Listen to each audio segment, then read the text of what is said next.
nahmaduhu wa nasta'inuhu wa nastaghfiruh wa na'udzu billahi min shururi anfusina wa min sayyiati a'malina may yahdihillahu fala mudilla lahu wa man yudlil fala hadiya lahu asyhadu an la ilaha illallah wahdahu la syarika lahu wa asyhadu anna Muhammadan abduhu wa rasuluh alladzi la nabiyya wa la rasula ba'dahu.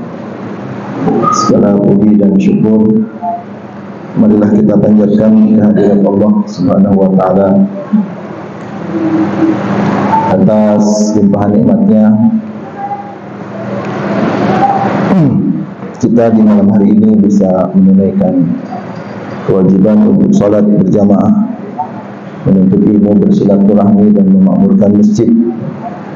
Mudah-mudahan amal ibadah tersebut telah diterima oleh Allah Subhanahu wa taala, diridhai, diberkahi, dilipat gandakan pahalanya dan dijadikan penghapus dosa. Mudah-mudahan menjadi penghalang bencana dan menjadi syafaat nanti di hari kiamat. Amin ya rabbal alamin. Fa inna asdaqal hadits kitabullah wa khairal hadi hadi Muhammad sallallahu alaihi wasallam. Syarrul umuri muhdatsatuha. Inna kulla muhdatsatin bid'ah wa inna kulla bid'atin dhalalah wa inna kulla dhalalatin finnar. Amma ba'du. Hadirin hadirat Bapak Ibu jemaah Masjid Al-Huda yang dirahmati Allah. Malam ini tema yang akan saya sampaikan adalah tentang sebab-sebab sebuah negeri dikuasai pemimpin zalim. Sekaligus kenapa penguasa zalim itu sulit untuk ditumbangkan. Saya telusuri sebab-sebabnya dari Al-Quran dan hadis-hadis sahih. Ada sekitar 18 sebab. Mari kita mulai saja. Ada berapa yang bisa saya sampaikan ya? Kita mulai dari yang Al-Quran dulu ya. Atau saya jelaskan dulu kenapa tema ini penting ya. Saya sampaikan di mana-mana. Apa sebabnya sebuah negeri dikuasai pemimpin zalim dan kenapa pemimpin zalim itu ketika berkuasa sulit sekali dilawannya, apalagi ditumbangkan. Meskipun kita tidak boleh putus asa. Kenapa penting sebab-sebab ini diketahui? Karena menurut saya ya, sehebat apapun umat Islam berjuang, partai-partai Islam, para politisi Islam, sehebat apapun berjuang agar pemimpin terpilih adalah pemimpin yang tepat, yang muslim, yang soleh, yang cerdas. Tapi kalau sebab-sebab ini ada di masyarakat, apalagi dari 18 sebab ini lebih dari setengahnya misalkan ada ya. Kemudian bukan cuma ada, banyak gitu. Bukan cuma banyak, setiap sebab itu ada di masyarakat pada tingkatan yang sangat parah. Kalau sebab-sebab ini dibiarkan, maka dipastikan akan kembali berkuasa yang zalim lagi, yang zalim lagi.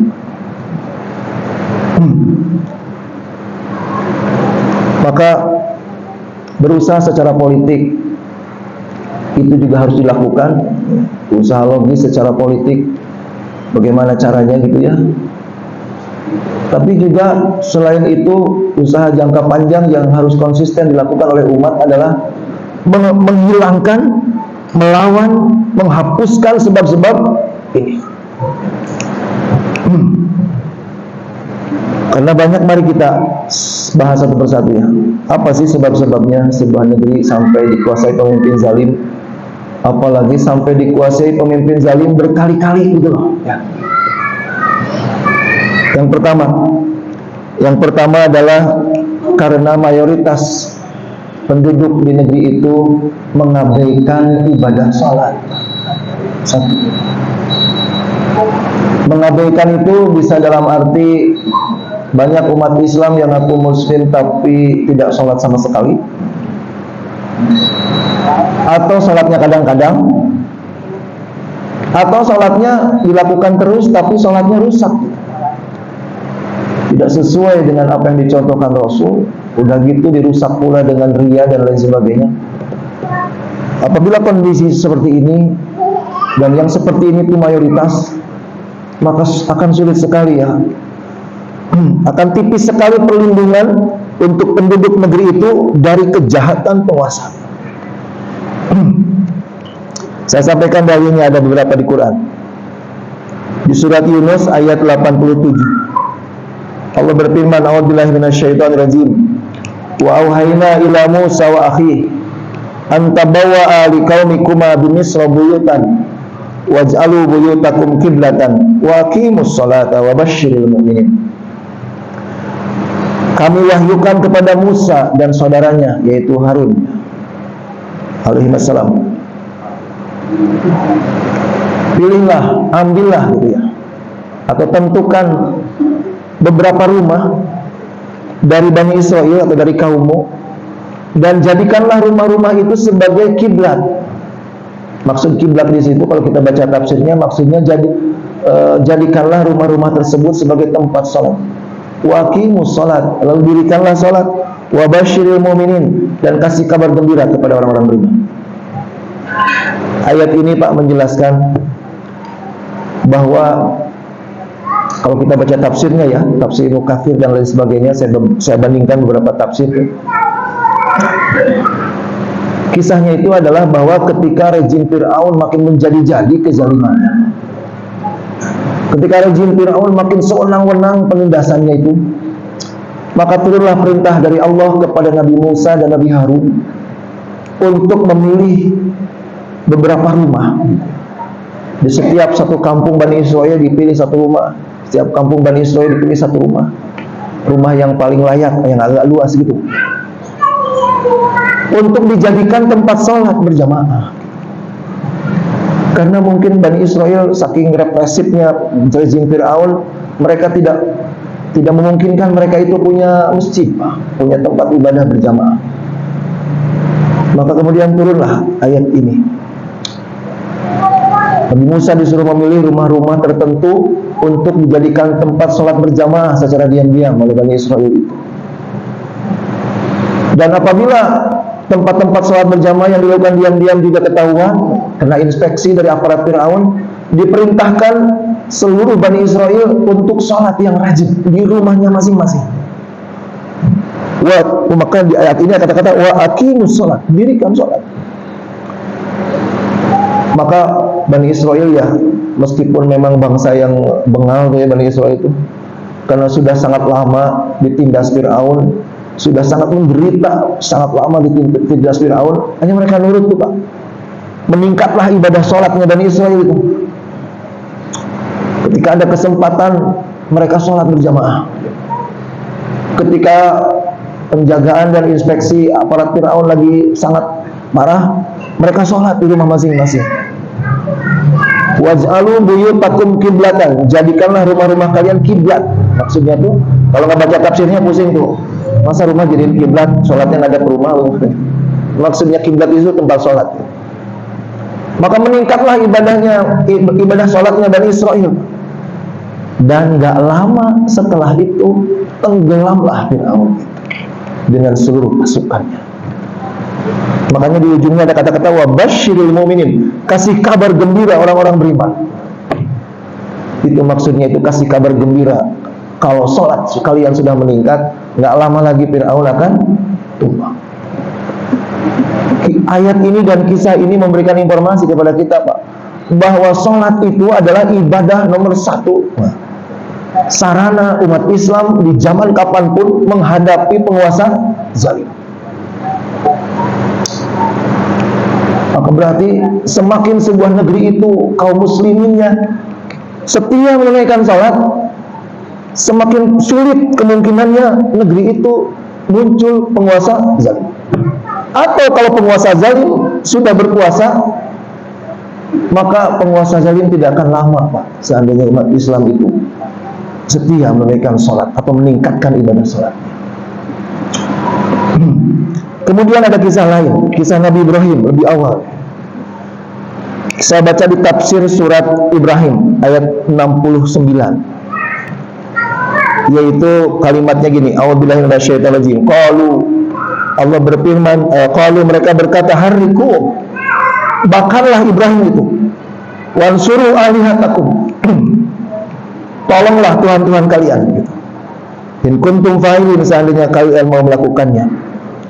Jadi ini ayat tentang perintah rejim Namrud untuk agar Nabi Ibrahim dibakar, gitu kan. Kita semua tahu kisahnya itu ya. Kulna, maka kami berkata, kata Allah, ya naru kuni bardan, wahai api, dinginlah kamu, wassalaman ala Ibrahim, dan selamatkan Ibrahim. Maka atas perintah Allah itu, tidak seujung rambut pun Nabi Ibrahim itu kebakar. Kalau kita baca tafsirnya, Pak, dijelaskan panjang lebar itu. Nabi Ibrahim itu ketika dibakar dengan api yang sangat besar, dikatakan di tafsir-tafsir tidak pernah ada api sebesar itu sebelumnya di muka bumi, Pak. Sampai saking besarnya dan tingginya itu api, burung aja nggak sanggup lewat di atas api itu, saking jauhnya radius panasnya itu. Dan saking jauhnya radius panasnya api itu, Raja Namrud dan bala tentaranya nggak kuat mendekat ke api itu. Maka mereka menunggu api itu mengecil. Ketika api itu mengecil, ya, setelah 7 hari, dikatakan di tafsir Al-Qurtubi, setelah 7 hari api mulai mengecil, maka barulah Raja Namrud dan bala tentaranya mendekati api itu untuk memastikan Nabi Ibrahim sudah nggak ada, gitu. Sudah hilang, sudah jadi debu. Mereka mendekat ke dalam api. Dikatakan di sini, faqama finar sab'ata ayyam lam yaqdir ahadun ayyaqriba min ayyaqriba minan nar.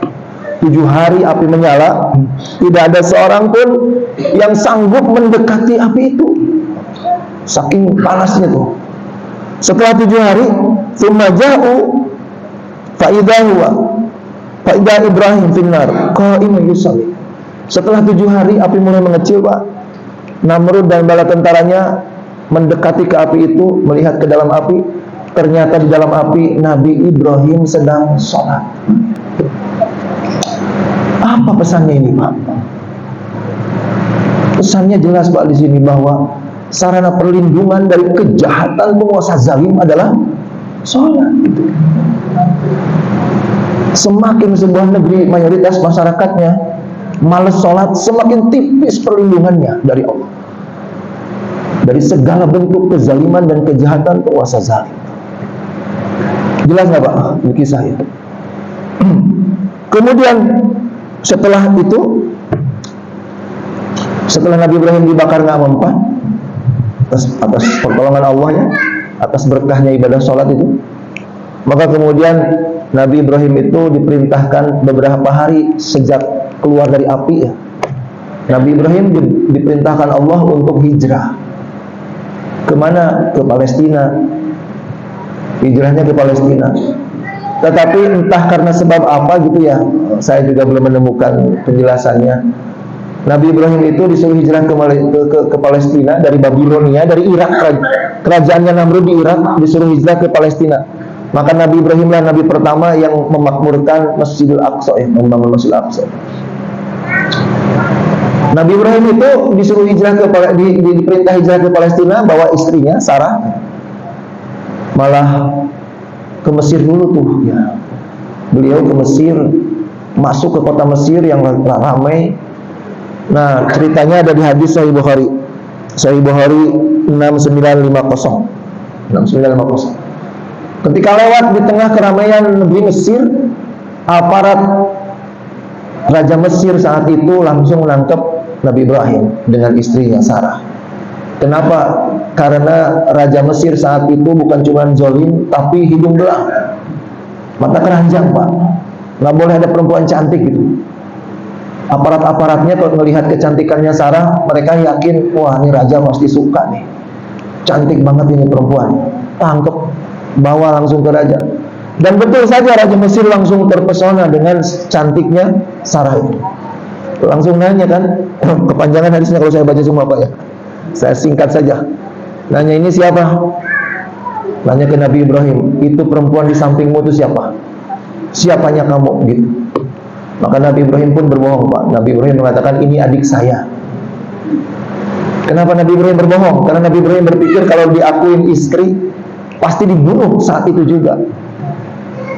Kalau langsung dibunuh saat itu juga, nggak punya kesempatan untuk berpikir bagaimana menyelamatkan istrinya.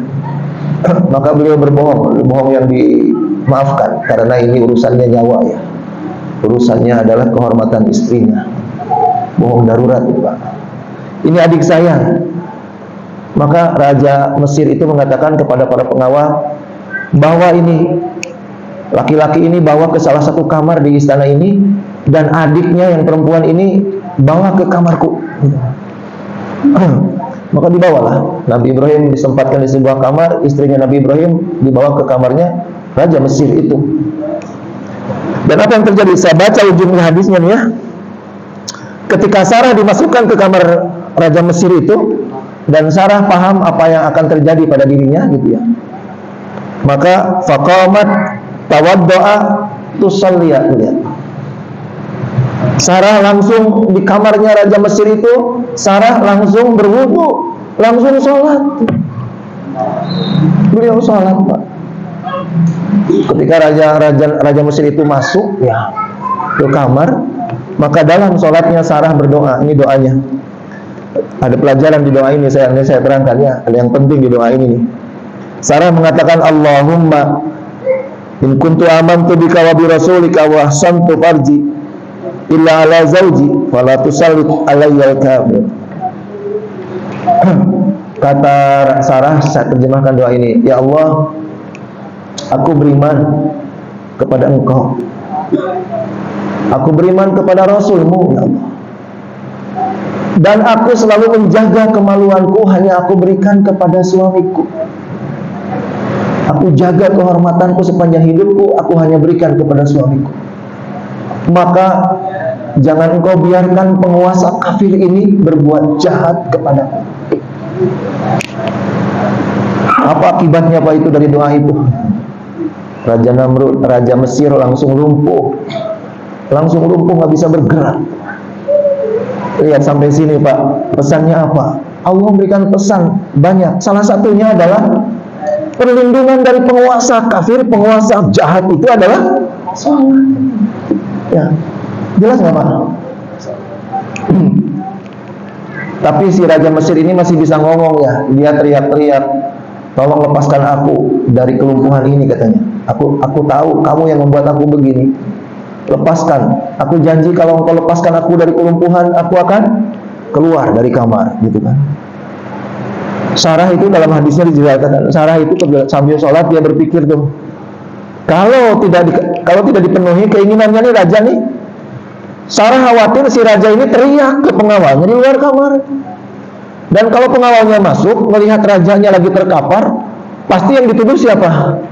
Yang dituduh pasti Sarah. Itu urusannya berabe kan gitu. Maka dia berdoa kepada Allah, ya Allah, lepaskan dia dari kelumpuhan.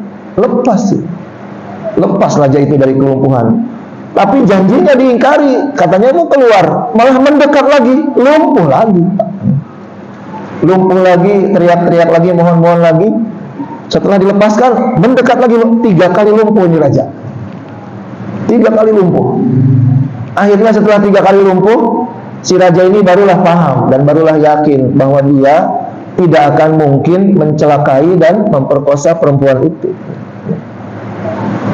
Maka si rajanya manggil pengawal-pengawal di luar. Pengawal masuk, kemudian dia bilang kepada pengawalnya, bawa perempuan ini ke kamar kakaknya. Keluarkan dari kamarku, bawa ke kamar kakaknya. Perempuan yang kalian bawa ke kamarku ini bukan manusia. Innaha syaitanah, perempuan ini syaitan, katanya gitu ya. Perempuan ini syaitan, membuat aku lumpuh sampai 3 kali. Bawa. Maka pengawal membawa Sarah ke kamarnya Nabi Ibrahim. Dan apa yang terjadi Pak ketika mereka masuk ke kamar Nabi Ibrahim? Fa idza fil hujrati Ibrahim yusalli. Ternyata di dalam kamarnya Nabi Ibrahim pun sedang sholat. Jadi apa yang bikin lumpuh ini penguasa zalim ini sampai 3 kali, Pak? Karena Sarah maupun Ibrahim dua-duanya memohon perlindungan dengan media sholat. Kurang apa lagi nih pesan-pesan, Pak? Bahwa ibadah paling utama yang merupakan perlindungan dari kejahatan penguasa zalim adalah sholat. Tuh, kira-kira di negeri kita yang ngabain sholat banyak nggak? Banyak. Jangan-jangan lewat dari setengahnya yang nggak sholat di negeri kita, Pak. Belum lagi yang sholatnya kadang-kadang, belum lagi yang sholatnya banyak bid'ahnya. Saya tuh ingat cerita guru saya tuh ya, mantan ketum Persis, Allah yarham, Kiai Haji Aceng Zakaria. Dalam beberapa kali ceramahnya beliau menceritakan, beliau kan punya pesantren, santrinya banyak. Beliau survei, Pak. Beberapa kali beliau survei itu memanfaatkan santriwatinya. Jadi pas adzan Jumat tuh, pas waktu Jumatan, santriwan sama guru-guru laki-laki pada sholat Jumat, santriwati sama guru-guru perempuan dikerahin masuk ke pasar-pasar di seluruh Garut, Pak. Berbekal kertas sama pulpen. Masuk ke pasar, suruh nanya satu pertanyaan doang. Ya, hampiri kalau ada laki-laki dewasa yang ada di pasar ketika sholat Jumat lagi berlangsung. Kemudian suruh nanya, Bapak Muslim bukan? Gitu. Suruh nanya gitu doang sih, Pak. Nggak suruh nasihatin, enggak. Bapak Muslim gitu kan. Kalau sudah menjawab iya Muslim, udah catat aja gitu. Nggak usah pakai ditanya kenapa nggak Jumatan, enggak nanya gitu. Ya. Tanya aja Bapak Muslim. Hasilnya apa, Pak? Parah hasilnya itu. Ya. Ribuan umat Islam, laki-laki dewasa ada di pasar-pasar, nggak sholat di Garut doang. Kira-kira kalau sholat Jumat diabaikan, kira-kira sholat harian gimana, Pak? Lebih parah lagi. Ya. Ini susah, makanya tantangan dakwah ini ya, jangan cuma ngandelin para dai. Kalau ingin penguasa zalim tidak terus-terusan berkuasa di negeri kita, maka berdakwahlah, Pak. Ajak kerabat terdekat, ajak sahabat yang belum pernah sholat, ajak sholat. Yang sholatnya masih kadang-kadang, nasihati. Yang sholatnya masih nggak benar, luruskan. Ya. Bahwa sholat itu harus benar, jangan banyak bid'ahnya. Nah, hadirin yang dirahmati Allah, dalam kisah ini sedikit saya tambahkan ya, keluar dari tema sedikit. Sarah itu, kenapa doanya begitu mustajabnya ya? Penguasa zalim sudah paling juga seberapa meter, paling juga semeter 2 meter dari tubuhnya, sampai lumpuh sampai 3 kali nih Sarah, Pak, si raja ini. Apa yang membuat mustajab banget begitu ya? Bukan hanya karena istri Nabi ya, dilindungi oleh Allah, tapi di sini ada pelajaran apa? Sarah itu karena didikan Nabi Ibrahim tahu ya bahwa doa yang sangat mustajab adalah dalam sholat, terutama dalam sujud. Aqrabu ma kana al-'abdu wa rabbuhu fis sujud fajtahidu fi du'a. Sedekat-dekatnya seorang hamba dengan Tuhan, sedekat-dekatnya seorang manusia dengan Allah adalah ketika sujud. Maka berdoalah yang banyak, yang panjang dalam sujud itu. Sampai ada yang mengatakan ulama itu, Pak, dikatakan sedekat-dekatnya dan semustajab-mustajabnya doa itu lagi sujud. Jadi kalau diadu begini nih, ada orang lagi ada di dekat Ka'bah atau ada di Safa Marwah atau lagi di Arafah gitu. Dia doa sama Allah, tapi bukan dalam posisi sujud doanya. Masih kalah sama yang di Al-Huda, doanya sampai sujud gitu. Gitu, Pak. Betapa dahsyatnya doa sampai sujud itu. Kemudian Sarah itu tahu juga, Pak, bahwa ada 2 pendorong doa di sini, Pak. 2 pendorong mustajabnya doa, yaitu apa? Doalah dalam sholat. Yang kedua apa? Doronglah doa supaya mustajab dengan apa? Dengan tawasul. Tawasulnya pakai apa? Pakai amal soleh. Ya. Pendorong doa itu kan amal soleh. Amal soleh yang pernah kita lakukan, ya. Amal soleh yang pernah kita lakukan di masa lalu, ungkapkan kepada Allah. Ya Allah, saya pernah melakukan ibadah ini, ya Allah. Ya. Tolong dengan ibadah itu kabulkan doa saya, gitu. Itu namanya apa namanya? Oh, tawasul. Di sini tawasulnya Sarah dengan apa? Salah mengatakan, ya Allah, aku kan beriman kepada Engkau. Nah, ya. Tawasul dengan iman kepada Allah. Dan ya Allah, aku juga beriman kepada Rasul-Mu. Dua. Dengan beliau tawasul dengan keimanannya kepada Allah, beliau tawasul dengan keimanannya kepada Rasul. Yang ketiga apa? Ya Allah, sepanjang hidupku, aku jaga kemaluanku, hanya aku berikan kepada suamiku. Inilah dahsyat nih Pak. Jadi Pak, kalau Bapak sepanjang hidup nggak pernah zina, itu hebat itu. Gunakan itu untuk tawasul. Di saat kita ada doa yang segera ingin dikabul oleh Allah, gunakan itu. Ya Allah, aku beriman. Ikuti kata-katanya Sarah ini. Ya Allah, aku beriman kepada Engkau. Ya Allah, aku beriman kepada Nabi Muhammad SAW. Dan ya Allah, Engkau maha tahu sepanjang hidupku aku nggak pernah berzina. Maka kabulkan doaku ini. Gitu. Ya. Jelas Pak ya? Inilah mustajabnya doa dengan tawasul. Yang kedua, mari kita kedua ya. Pertama apa tadi? Penyebab sebuah negeri dikuasai pemimpin zalim adalah mayoritas masyarakatnya mengabaikan, meremehkan ibadah salat. Yang kedua, penyebab sebuah negeri dikuasai pemimpin zalim dan sulit ditumbangkan pemimpin zalim itu. Yang kedua adalah karena di negeri tersebut terlalu banyak orang munafik. Ya. Semakin di sebuah negeri orang munafiknya banyak, semakin di setiap pemilu pemimpin yang jahat dapat suara banyak gitu.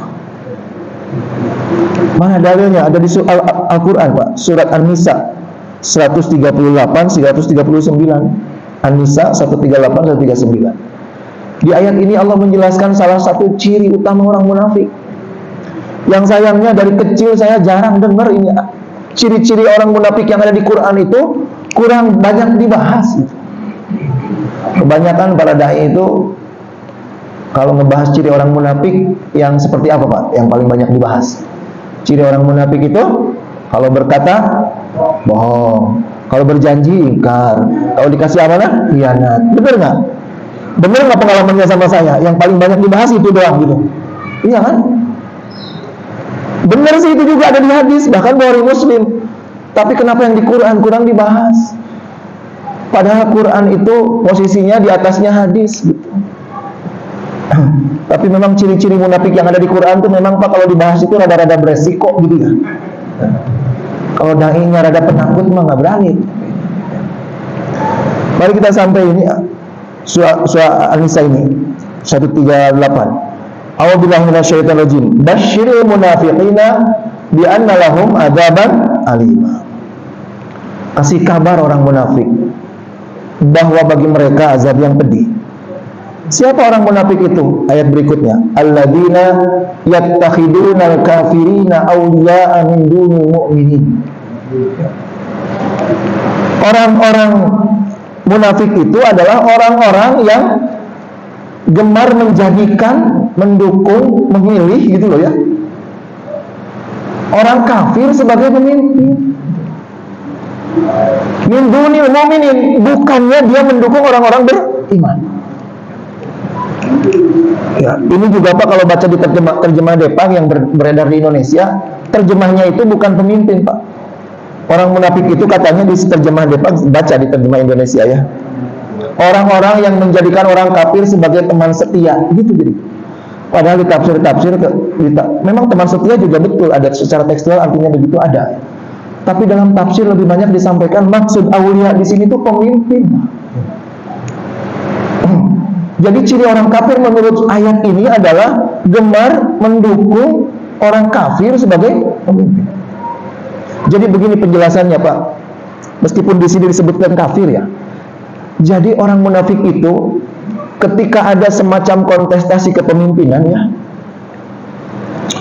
dan kemudian calon yang bersaing sebagai pemimpin itu ada muslim, ada kafir, maka orang-orang munafik itu tidak bisa mencegah hatinya akan cenderung ngefans dan mendukung kepada yang kafir. Apabila calonnya sama-sama muslim, maka orang munafik itu akan cenderung memilih dan mendukung calon muslim yang akhlaknya paling buruk. Coba introspeksi ya, barangkali pemilu-pemilu lalu seperti itu, bertobatlah. Berarti di jiwa kita itu sudah tertanam sifat munafik. Jelas nggak Pak? Saya akan jelaskan secara ini penyebabnya. Kenapa orang munafik itu cenderung berpihak kepada orang kafir atau kepada orang yang zalim, kepada orang yang sangat jago maksiat gitu ya. Kenapa seperti itu? Itu berawal dari ciri orang munafik, Pak. Saya sampaikan tingkatannya secara ini ya, secara singkat. Karena perlu dibahas khusus ya ini. Orang munafik itu pada awalnya, Pak, dia itu benci sama kebaikan, benci sama kesalehan, benci sama kebenaran. Dan sebaliknya, dia senang, dia cinta kepada kemungkaran, kepada kemaksiatan. Kalau di hati sudah ada kayak begitu, itu sudah munafik sudah. Nah, kalau ini berjalan terus ya, maka akan lanjut ke level yang lebih parah. Tadinya kan baru pasif saja, sekedar di hati. Hatinya benci kepada kebaikan dan cinta kepada kemaksiatan. Itu baru cinta dan benci di dalam hati. Lama-lama akan aktif, Pak. Dalam maksud aktif itu, lama-lama akan bergerak anggota badannya. Lama-lama akan bergerak, dia itu bukan cuma benci kepada kebaikan, tapi akan melakukan penentangan terhadap kebaikan. Dia bukan cuma cinta kepada kemungkaran, tapi dia akan bergerak mendukung, membela kemungkaran. Itu lebih parah itu sudah, karena sudah aktif. Maka lihat surat At-Taubah ayat 62 kalau nggak salahnya. Allah menceritakan ciri orang munafik. A'udzubillahi minasyaitonirrajim. Al-munafiquna wal munafiqat ba'dhum min ba'd ya'muruna bil munkar wa yanhauna 'anil ma'ruf. Di ayat ini Allah menjelaskan ciri orang munafik itu adalah amar munkar nahi ma'ruf. Ya. Jadi bukan cuma tidak akan berhenti pada cinta dan benci saja. Cinta sama cinta sama kemungkaran, benci sama kebaikan. Akan lanjut dia. Dia akan melakukan amar munkar nahi ma'ruf. Kalau itu lanjut dia lakukan, Pak, akan sampai pada level yang lebih parah. Ya. Apa level yang lebih parah? Tadinya kan dia sekedar menentang kemungkaran, menentang kebaikan dan mendukung kemungkaran kan. Pada level berikutnya dia akan benci orang-orang baik, Pak. Dia akan membenci orang-orang baik, dia akan mencintai orang-orang jahat. Orang munafik itu begitu. Ulama benci banget dia sama ulama. Apalagi ulama yang mujahid, benci banget dia itu. Tiap kesempatan dia bully, dia caci maki, dia fitnah para ulama itu. Lihat orang-orang soleh itu benci aja di hatinya. Tapi kelihat orang-orang jahat, Pak, konglomerat yang rakus, politisi busuk, dia ngefans, Pak. Nah, bisa dia cegah hatinya itu seperti itu.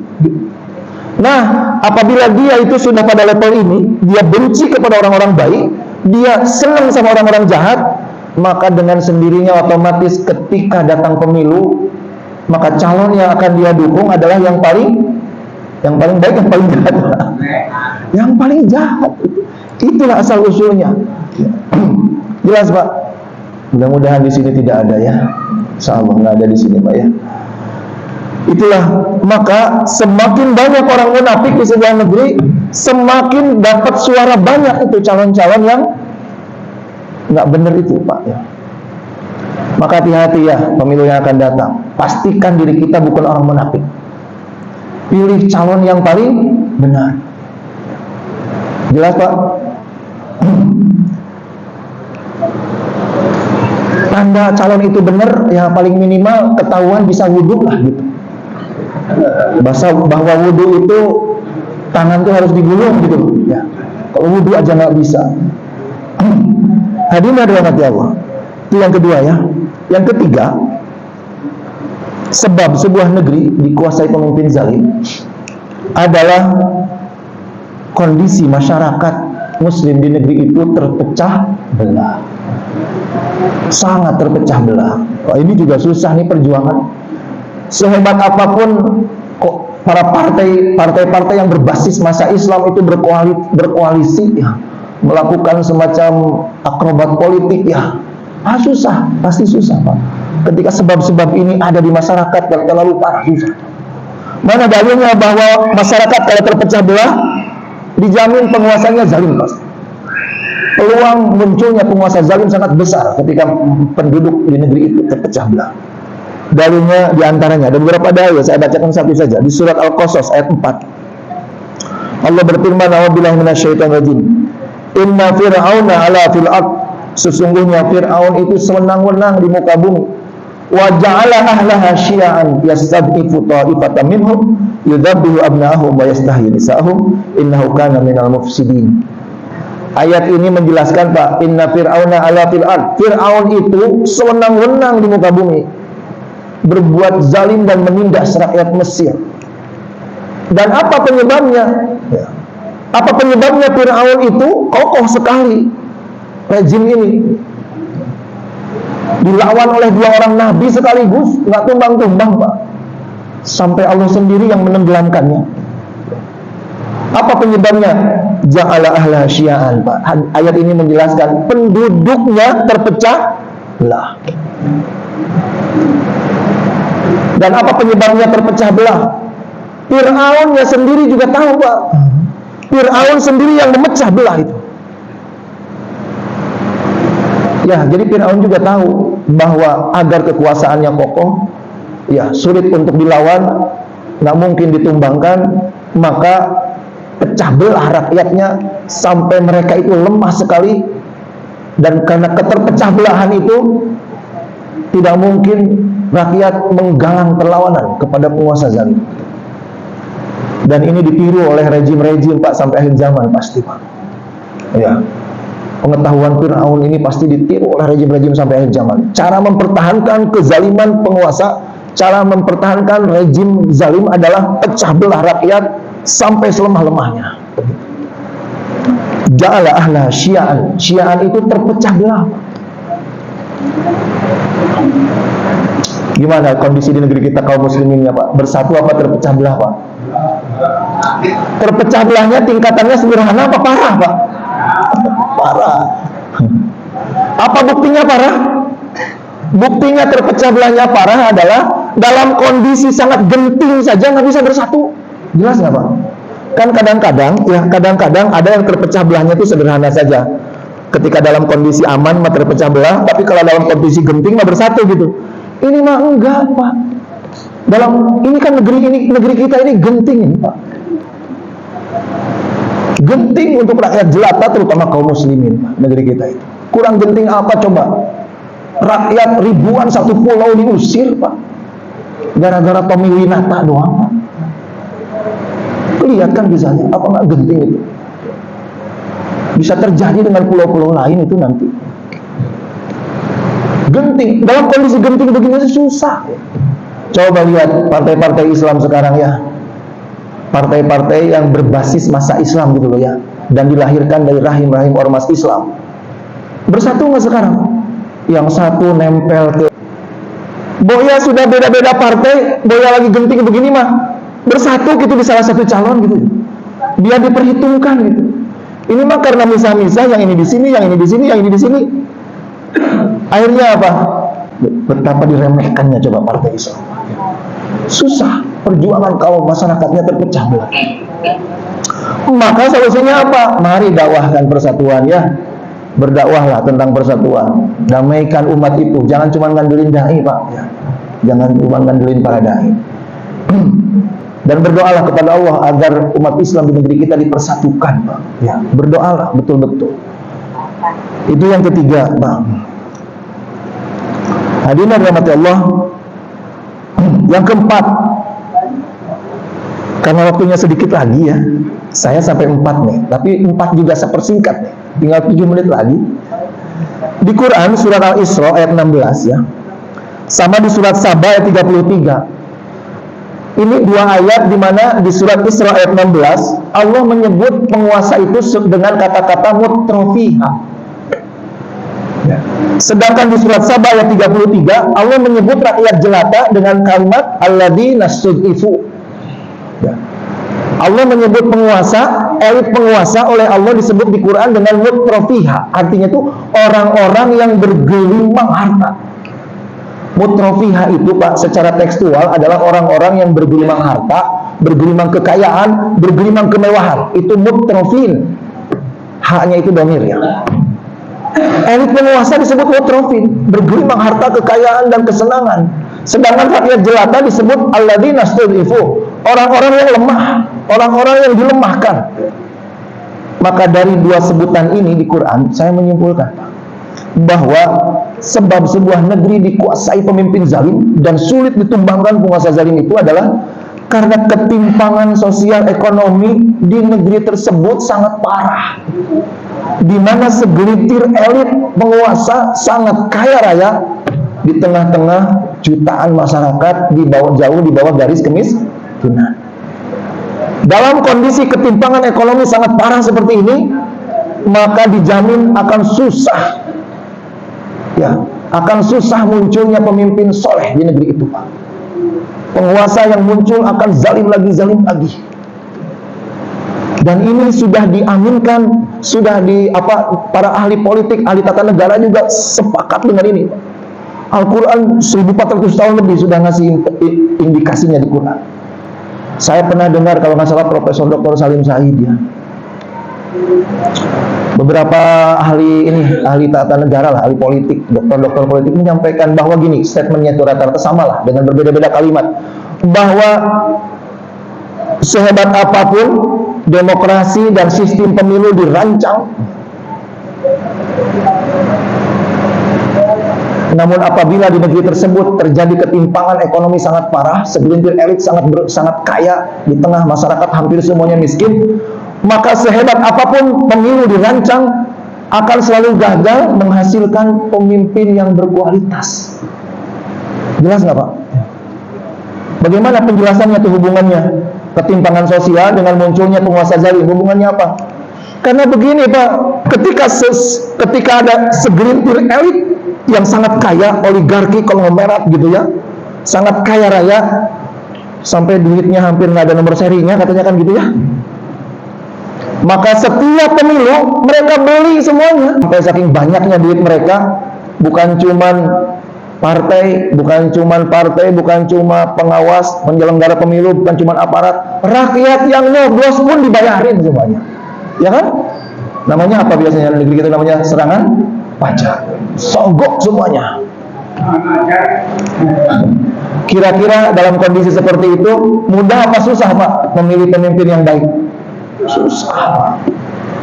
Oligarki itu, elit yang sangat kaya raya ini akan memastikan bahwa pemimpin dari pusat sampai daerah yang terpilih adalah pemimpin-pemimpin yang merestui keserakahan mereka. Pemimpin-pemimpin yang siap menandatangani undang-undang, peraturan yang bisa membuat mereka menguasai pulau, menguras tambang dan lain sebagainya. Susah Pak itu, tapi memang gak boleh putus asa sih Pak. Seandainya putus asa itu nggak dosa, saya putus asa Pak. Tapi masalahnya dalam Islam itu putus asa itu dosa gitu. Maka nggak boleh putus asa Pak. Kira-kira saya tanya nih, baru 4 penyebab. Ada nggak di negeri kita 4-4-nya?